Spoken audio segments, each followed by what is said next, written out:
సమావేశానికి ముఖ్య కారణం డీసీసీ ఏర్పడి దాదాపు 4.5 నెలలు అవుతుంది. 4.5 నెలల తర్వాత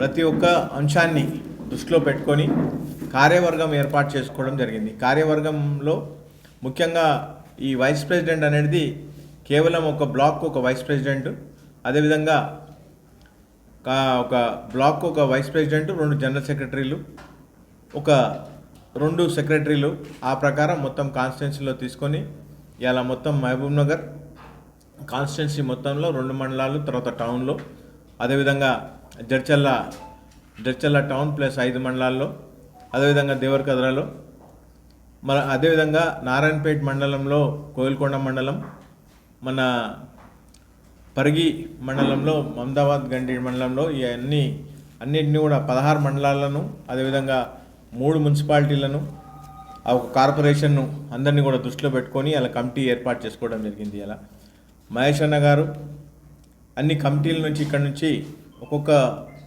ఒక్కొక్క పోస్ట్ కోసం 3 పేర్లు పంపిస్తే అక్కడ పీసీసీ నుంచి ఇక్కడ అప్రూవ్ చేసి ఇలా దాదాపు 53 మంది డీసీసీ కమిటీ, అదేవిధంగా మొత్తం టోటల్గా 73 మందితోటి ఇలా కమిటీ వేయడం జరిగింది. DCC secretaries, general secretaries, vice presidents కలిపి 53 మెంబర్స్, అదే డీసీసీ ఎగ్జిక్యూటివ్ మెంబర్స్ అంతా కలిసి తతిమా 73లో తతిమా వాళ్ళు అంతా కూడా డీసీసీ ఎగ్జిక్యూటివ్ మెంబర్స్గా టోటల్గా 73 మందితోటి ఇలా మేము ఇలా ఈ లిస్ట్ రిలీజ్ చేస్తున్నాం. ఇలా ఈ లిస్టులో అన్ని కులాలకు ప్రాతినిధ్యం ఇవ్వడం జరిగింది. ముఖ్యంగా కాంగ్రెస్ పార్టీ కోసం అయితే ఎవరైతే ఎలవేళ పనిచేసినరో, జెండా పట్టుకొని పనిచేసినరో వాళ్ళకందరికీ కూడా స్థానం కలిగేయడం జరిగింది. అందరు నాయకులను సంప్రదించి, అందరు ఎమ్మెల్యేలను సంప్రదించి ఈ లిస్ట్ వర్గలో ఉన్న లిస్టును కూడా ఇప్పుడు నేనంతా కూడా మీకు ప్రెస్కు నేను రిలీజ్ చేస్తున్నాను.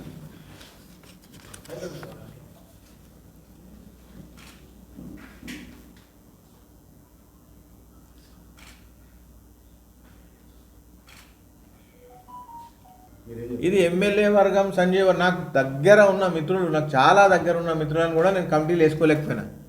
చాలా దగ్గర ఉన్న మిత్రులను కానీ ఏదైనా కమిటీలు వేస్తే ఆ కమిటీకి ఎవరు ఫిట్ అవుతారు, దానికి ఎవరైతే న్యాయం చేయగలుగుతారు అటువంటి వ్యక్తులకే మనం ఇక్కడ స్థానం కల్పించడం జరిగింది తప్పితే నాకు చాలా అతి దగ్గరున్న వ్యక్తులు, ఎంతో దగ్గరున్న వ్యక్తులు, కానీ ఈ కమిటీలకు వేసుకోవడానికి వీళ్ళకంటే బెటర్ వ్యక్తులు ఉన్నారు కాబట్టి వాళ్ళని నేను వేసుకోలేకపోయినాను. నేను ఇక్కడ ఎవరిని కూడా మా వ్యక్తులు మీ వ్యక్తులు కాదు, పార్టీకి పనిచేసే వ్యక్తులు, పార్టీలో ఉన్న వ్యక్తులు, పార్టీకి జెండా మోసిన వ్యక్తులకే మేము ఇచ్చినాం. మీకు కొంతమంది పేర్లు కూడా మీకు చదువుతాను, నేను చాలా సీనియర్ మోస్ట్ మెంబర్స్కి అందరికీ కూడా ఇవ్వడం జరిగింది ఇక్కడ.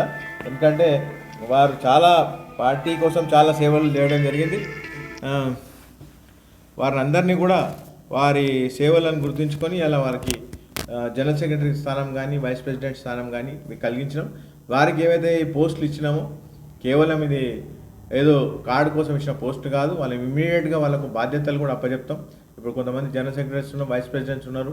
ఇప్పుడు BLA 1 లిస్టు, BLA 2 లిస్టు, తర్వాత అదేవిధంగా మన్రేగా కార్యక్రమాలు ఏవైతే ఉన్నాయో మన్రేగా గురించి ఇవన్నీ కూడా ఈ కార్యక్రమాల గురించి మొత్తం చేయడానికి వీళ్ళకందరికీ ఒక్కొక్క మండలం కానీ, వైస్ ప్రెసిడెంట్లు అయితే 3 మండలాలు, జనరల్ సెక్రటరీకి అయితే 1 మండలం అందరికి ఇచ్చి ఆ బాధ్యతలు ఇచ్చి వీళ్ళంతా పనిచేయడానికి మేము ఇచ్చిన తప్పితే దీంట్లో ఎవరిని కూడా ఏదో కార్డు కోసం ఇచ్చినా కాదు. వీళ్ళంతా కూడా కాంగ్రెస్ పార్టీ జెండా మోసి వీళ్ళంతా కూడా కాంగ్రెస్ ఐడియాలజీ ఉన్న వాళ్ళకే ఇలా మేమంతా కూడా ఇలా అందరినీ కూడా లిస్టులో ఇవ్వడం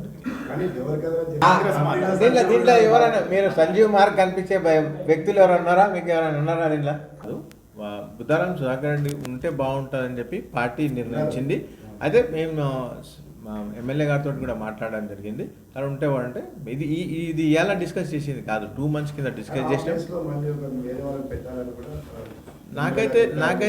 నాకైతే ఏం చెప్పలేదు, నాకేం సూచించలేదు.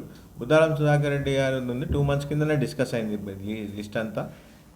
అందరూ డిస్కస్ చేసిన తర్వాత నేను లిస్ట్ వేసినాం. బుద్ధారాం సుధాకర్ రెడ్డి మళ్ళీ ఈ లిస్ట్ ఫైనల్ 24 hours బిఫోర్ కూడా సార్తో డిస్కషన్ అయినాక నేను లిస్ట్ బయటకు వచ్చాను.